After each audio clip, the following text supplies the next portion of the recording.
बडोड़ी माला गलोगे। नारायण जी स्वामी, दीपू छबरवाल, रामनिवास जी Godara, Rakesh मुवाड़, Monu Siyag, Ved Prakash Rao, Manish Siyag, Rajesh ji Bijarnia, Rajaram bamboo, Balaram bamboo, Suresh Beniwal, Rinku बाकर, Mahendra बुवाल, Subhash bamboo. आप भाई साहब हनुमान बेनीवाल जी का माला पहनाकर स्वागत करें। साथ में सीताराम जी, इंदिरा देवी बावरी जी, लोकप्रिय विधायक मेवड़ता से, उनका भी स्वागत सत्कार करें। प्रिया सिंह मेघवाल, उनका भी स्वागत करें। राजेंद्र कासनिया, आप भी आए और माला पहनाकर स्वागत करें। सुभाष बांबू, बुद्धराम गोस्वामी, विनोद जाखड़, लाभू लखेरा, रामो चौधरी, मूलाराम प्रजापत, जेडी चौधरी जी, राजाराम बांबू, आप सभी आए।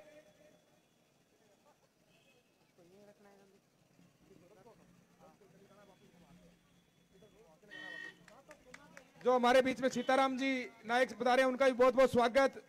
मेड़ता विधायिका इंदिरा देवी बावरी जी पधारे, उनका भी बहुत बहुत स्वागत। प्रिया सिंह मेघवाल पधारे, उनका भी बहुत बहुत स्वागत। तमाम जो मेरे सामने युवा साथी, पूरी युवा टीम, किसान भाई, नौजवान सब पधारे, उनका स्वागत। अब मैं आमंत्रित करता हूं सीताराम जी नायक, जो कि हमारे सुजानगढ़ से प्रत्याशी रहे हैं। सीताराम जी नायक आप आए और अपना उद्बोधन दे। सीताराम जी नायक।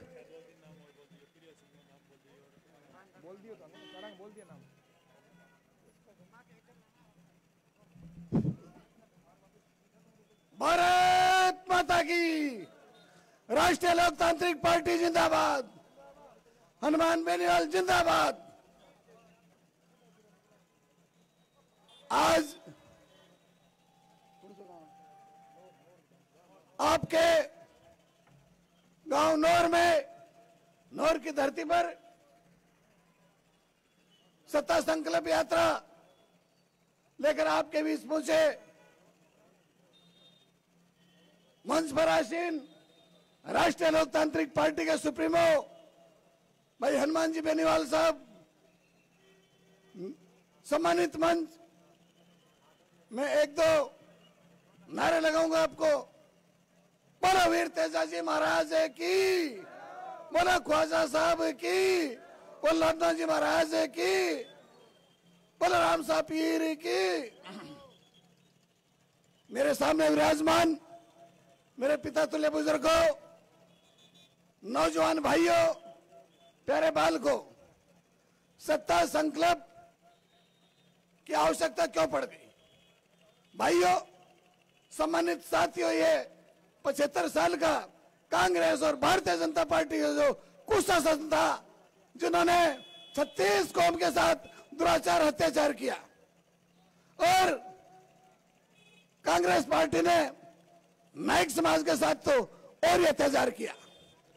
कहना चाहूंगा मेरे सम्मानित साथियों, राजस्थान में एमएलए सीट 200 है, परंतु कांग्रेस और भारतीय जनता पार्टी ने इतना बड़ा समाज होने के बाद में किसी एक भी नायक को टिकट नहीं दी। जब पार्टी का गठन हुआ था, उस समय राष्ट्रीय लोकतांत्रिक पार्टी ने 3 नायक समाज के लोगों को चुनाव लड़ाया, मान और सम्मान किया।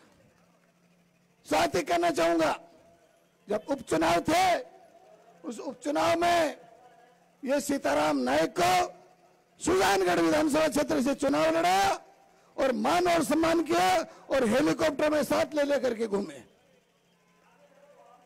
और प्रदेश में भी मान और सम्मान दिया। प्रदेश की जिम्मेदारी सौंपी, प्रदेश उपाध्यक्ष की जिम्मेदारी दी मेरे को। सम्मानित साथियों, यह राष्ट्रीय लोकतांत्रिक पार्टी 36 कौम की पार्टी है। मंच पर विराजमान जो बैठे हैं, इंदिरा जी बावरी मेड़ता से विधायक हैं, प्रिया सिंह जी मेघवाल, और मैं जो आज मंच पर धाड़ रहा हूं सीताराम नायक, तो ये 36 कौम की पार्टी है। मेरे सम्मानित साथियों, ये 36 कौम की पार्टी सभी समाज के लोगों ने मिलकर के बनाई। आप कांग्रेस से दुखी होते तो भारतीय जनता पार्टी को वोट देते, और भारतीय जनता पार्टी दुखी होते कांग्रेस को वोट देते। तीसरा विकल्प भी आपके बीच में नहीं था। मैं धन्यवाद देना चाहूंगा हनुमान जी बेनीवाल साहब को। आपने राष्ट्रीय लोकतांत्रिक पार्टी का गठन किया और हमारे को ये मौका दे दिया। सम्मानित साथियों, अब रड़क निकालने का मौका आ गया है, अब बदलाव का समय आ गया है। आप 36 कौम के लोग मिलकर के राष्ट्रीय लोकतांत्रिक पार्टी बोतल के निशान पर वोट करोगे और ये कांग्रेस और भारतीय जनता पार्टी को दोनों को यहां से विदा करोगे। मैं सम्मानित साथियों 36 कौम के मेरे भाइयों से कहना चाहूंगा कि आप राजस्थान की सरकार पर कब्जा कर लोगे, राष्ट्रीय लोकतांत्रिक पार्टी की सरकार होगी, खुशहाल राजस्थान होगा, कर्ज मुक्त किसान होगा, जवानों को रोजगार की गारंटी होगी, बहन बेटियां सुरक्षित होगी। आज बेटियों की इज्जत तार तार है। थाने जैसी जगहों में बलात्कार हो जाते हैं, एमएलए जैसी जगहों में बलात्कार हो जाते हैं। सम्मानित साथियों, जिम्मेदार कौन है? इसलिए इन कांग्रेस और भारतीय जनता पार्टी दोनों को ही विदा कर दो। मेरे सम्मानित साथियों, आपने मेरा मान और सम्मान किया, मेरी बात सुनी, इसलिए बहुत बहुत धन्यवाद, बहुत बहुत धन्यवाद साथियों। धन्यवाद। अब मैं आमंत्रित करने जा रहा हूं राष्ट्रीय लोकतांत्रिक पार्टी के सुप्रीमो, शेर राजस्थान उत्तरी भारत किसानों नौजवानों के नेता श्रीमान हनुमान बेनीवाल।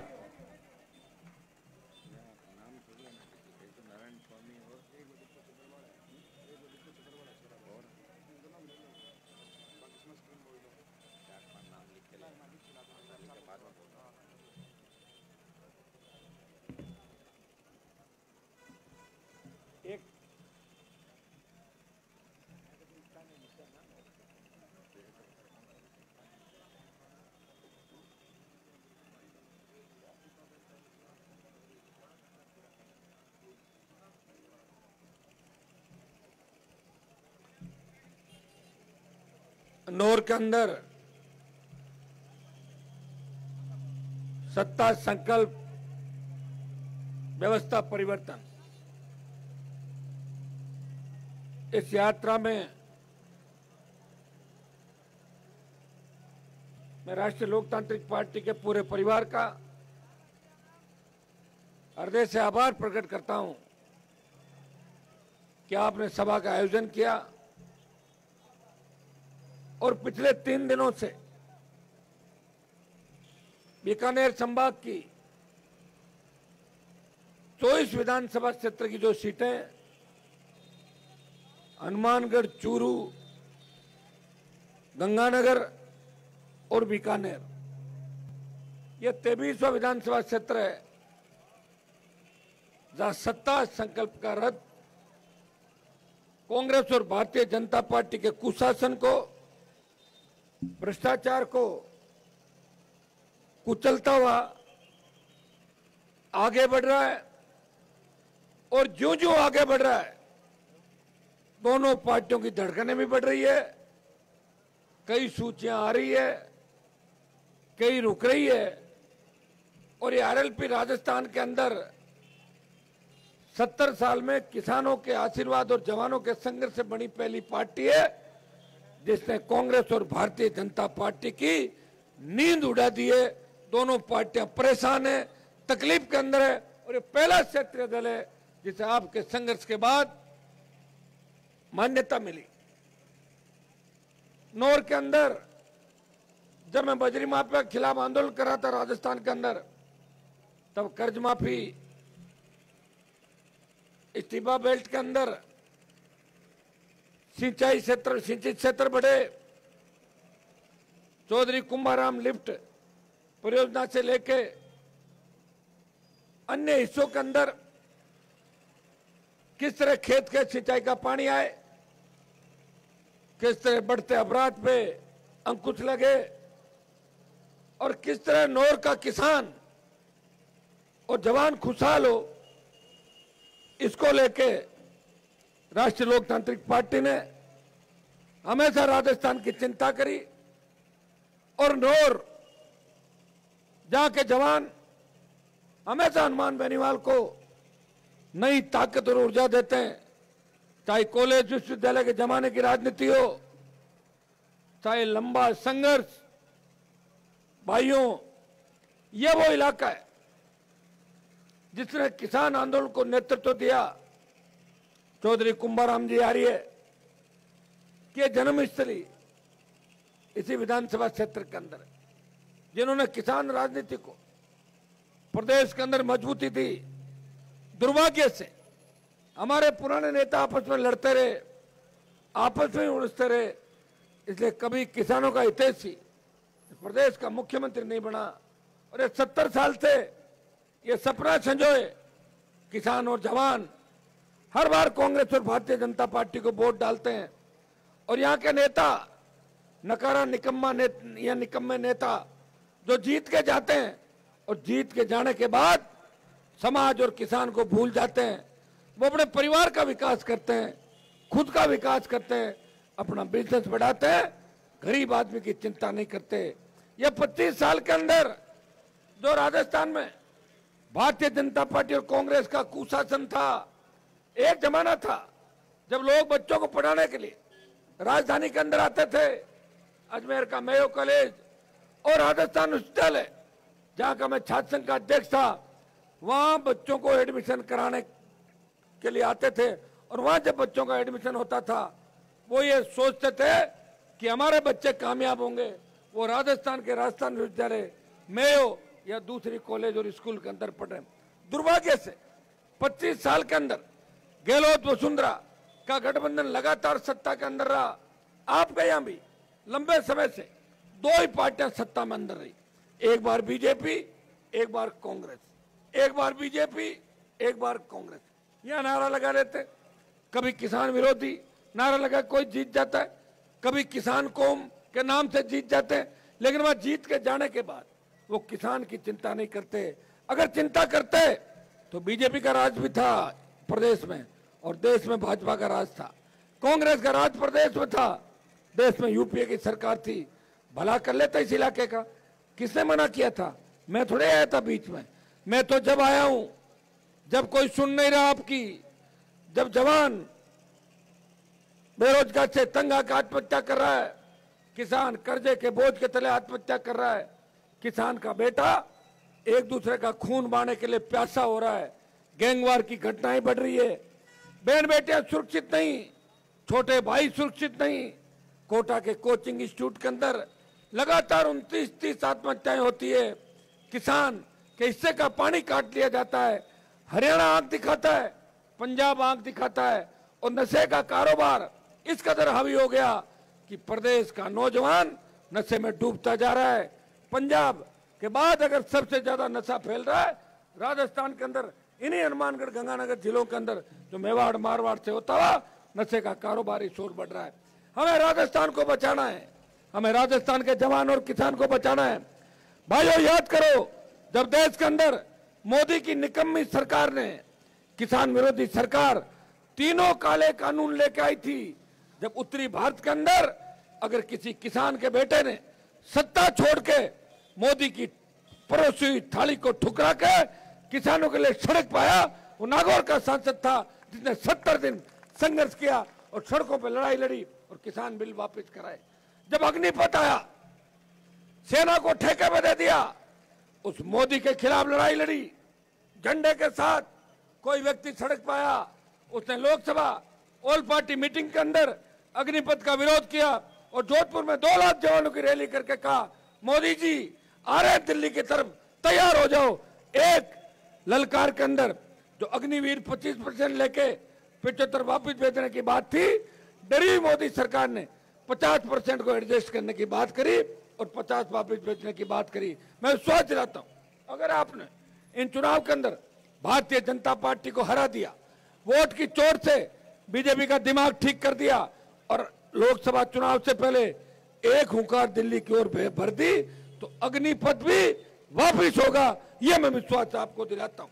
अभी पिछले दिनों आपने देखा होगा कि एक अग्निवीर शहीद होता है, एम्बुलेंस के अंदर उसकी बॉडी आती पंजाब के अंदर, 4 आदमी बॉडी रख के चले जाते हैं। कौन लड़ेगा इस देश के लिए, कौन लड़ेगा प्रदेश के लिए? कहने को तो बहुत सारी बातें होती है, बहुत से लोग चुनाव से पहले कहते हैं, सड़क पे टोल देते हैं, थाने में अपमान करवाते हैं, हमारा सब कुछ होते हुए भी पुलिस डंडा दिखाती है, हमें दुत्कारा जाता है। फिर भी जब चुनाव आता है जातियों में बढ़ जाते हैं। लड़ने वाला योद्धा राजस्थान के अंदर नहीं है, मैंने आपको पार्टी बना के दी है। मेरे से पहले बड़े बड़े नेता हुए जिले के अंदर, प्रदेश के अंदर, पार्टी नहीं बना पाए खुद की, किसी दूसरे की पार्टी का दुपट्टा पहना होगा। हनुमान बेनीवाल ने झंडा भी दिया और डंडा भी आपको दिया, लड़ना सिखाया। पिछले 20 साल के अंदर ये मेरे संघर्ष का ही परिणाम है कि पार्टियों के नेता गली गली घूमने लग गए और आपका मान और सम्मान बढ़ा। जिस राजस्थान प्रांत से मैं आता हूं, देश के अंदर, राजस्थान के अंदर हलचल की अगर बात किसी ने पैदा करी, देश में संदेश दिया कि राजस्थान में भी नई पार्टी सत्ता में आ सकती है, हनुमान बेनीवाल के संघर्ष और हुंकारों के परिणाम था। भाइयों, जब प्रदेश के अंदर पेपर लीक की घटनाएं हो रही थी, बजरी माफिया सर चढ़ के बोल रहा था, जब हमारी बहन बेटियां अबला की चीख पुकार सुनने वाला कोई नहीं था, छोटे भाई संघर्ष कर रहे थे, उस समय आपकी लड़ाई सड़क पर कोई लड़ रहा था। विधानसभा में तीनों विधायक जब कांग्रेस बीजेपी हाथ मिला रही थी आपस में, तब कोई लड़ाई लड़ रहा था। और देश की सबसे बड़ी पंचायत के अंदर बढ़ती महंगाई, ईआरसीपी और राजस्थान को विशेष राज्य के दर्जे की कोई बात कर रहा था, वो नागौर का सांसद था जिसने राजस्थान के किसान और किसान के बेटों के हक और अधिकार की बात करी। नौर के अंदर बहुत सी समस्याएं, सबसे बड़ी समस्या, जैसे मैं नौर शहर के अंदर एंटर हुआ, अंधेरा हो गया।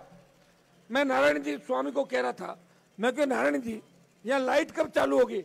बोले भाई साहब यहाँ तो इतनी चालू होती है, अंधेरा ही रहता है यहाँ पे, सड़कों पे अंधेरा ही रहता है। आजादी के 70 साल बाद किसी शहर में एंटर करते हैं तो ऐसा लगता है कि रोड लाइट होगी। अभी तो मैं लोगों को नहीं दिख रहा हूँ और लोग मुझे नहीं दिख रहे हैं, अंधेरा हो गया। अरे कम से कम मुख्य सड़कों पे तो रोड लाइट ढंग की हो, डिवाइडर हो, 4 लेन रोड हो। कौन सी जगह हम कौन सांस ले रहे भाई? कौन व्यवस्था करेगा? किसने मना किया? आपसे ज्यादा तो मेरे खींवसर के अंदर चले जाइए। मैं बीजेपी से लड़ रहा हूँ, मोदी से लड़ रहा हूँ, कांग्रेस से लड़ रहा हूँ, फिर भी विकास जाके देख लिया। एक कॉन्स्टिट्यूंसी के अंदर 7 कॉलेज खुलवा दिए, 7 कॉलेज, गांव में कॉलेज, महिला कॉलेज, हर जगह स्कूल, अस्पताल, 5.5 मीटर चौड़ी सड़कें और टोल नहीं। अगर कोई टोल मांगता है और मेरा नाम ले लेते हैं, आरएलपी टोल से निकल जाता है। यह संघर्ष करना सिखाया और आपको मजबूती दी तो नागौर के सांसद ने दी। मैं चाहता हूं, ऐसी व्यवस्था चाहता हूं, टोल मुक्त राजस्थान हो, फ्री बिजली मिले, किसान के बेटों को रोजगार मिले, संविदा कर्मी नियमित हो, कर्ज मुक्त किसान हो, सशक्त लोकायुक्त, हमारे कानून का भय, बहन बेटियां सुरक्षित रहे और नशे का कारोबार बंद हो। यह व्यवस्था हनुमान बेनीवाल राजस्थान के अंदर चाहता है। नौर इलाका किसान आंदोलन के अंदर अगुवाई करता था, लेकिन दुर्भाग्य से यहाँ विकास नहीं है। विकास मुझे नजर नहीं आ रहा। विकास अगर होता तो यहाँ सारी चमचमाती हुई आपके अभी लाइटिंग और ऐसी दिखती। भाइयों, दिवाली का सीजन है और अभी अंधेरा है, तो आप अंदाज लगा सकते हो। आपने बीजेपी को भी परखा है, कांग्रेस को भी परखा है, बीजेपी राज्य में भी थी, बिना राज भी विधायक थे, क्या कर लिया आपने बताओ मुझे? और वापस विधायक बना भी दोगे तो क्या कर लोगे? काम नहीं होने वाला।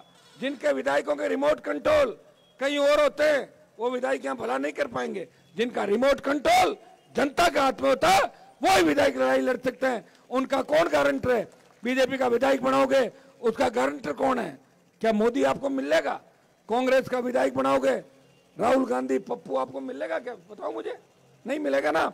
लेकिन आरएलपी का विधायक बनाओगे, उसका रिमोट कंट्रोल आपके हाथ में है। हनुमान बेनीवाल गारंटर के तौर पर आया है, गारंटी देके जा रहा है, आरएलपी को जीताओ। विधायक जो जीतेगा वो आपकी सेवा करेगा और नहीं करेगा तो मैं हाथ पकड़ के उससे सेवा कराऊंगा। इतना विश्वास आपके बीच दिलाने के लिए नौर की धरती पर आया हूं। आगे भी कार्यक्रम है, चुनाव का समय, कल मैं भी लिस्ट निकालूंगा, सूची जारी करूंगा। मीडिया वाले बार बार कह रहे हैं सूची जारी क्यों नहीं कर रहे हो? अरे कांग्रेस बीजेपी सूची जारी कर रही है और क्या क्या 70 साल के अंदर लूटा है राजस्थान को, खा गए, एक दूसरे की जांच नहीं करा रहे। एक आदमी लड़ रहा है। अब आया हूं तो नौर भादरा पूरे इलाके के अंदर जाके जयपुर जाऊंगा कल, बैठने का समय नहीं मिल रहा है। लंबे समय से संघर्ष आप देख रहे हो। कोविड के अंदर 2 साल चले गए, दिल्ली गए, लड़ाइयां बढ़ गई, दिल्ली की लड़ाई, राजधानी की लड़ाई, इन जवानों की फौज को साथ लेकर चलना कितना बड़ा टेढ़ा काम है। ये चलते चलते मेरे से आगे निकलने का प्रयास करते हैं, रोकता हूँ, रास्ता दिखाता हूँ, भटके हुओं को रास्ते पे लेके आता हूँ। ये हनुमान बेनीवाल प्रयास कर रहा है। मैं आपको पुनः धन्यवाद दूंगा। नौर का सहयोग समर्थन बना रहे और आप मुझे इस बार ताकत दें, आप ऐसी ताकत दें कि कांग्रेस और भारतीय जनता पार्टी को घर बिठाएं और खुद की सरकार राजस्थान के अंदर बनाएं। नोर के इस कार्यक्रम के अंदर मंचा सिंह भाई, हमारे लाइट करना है,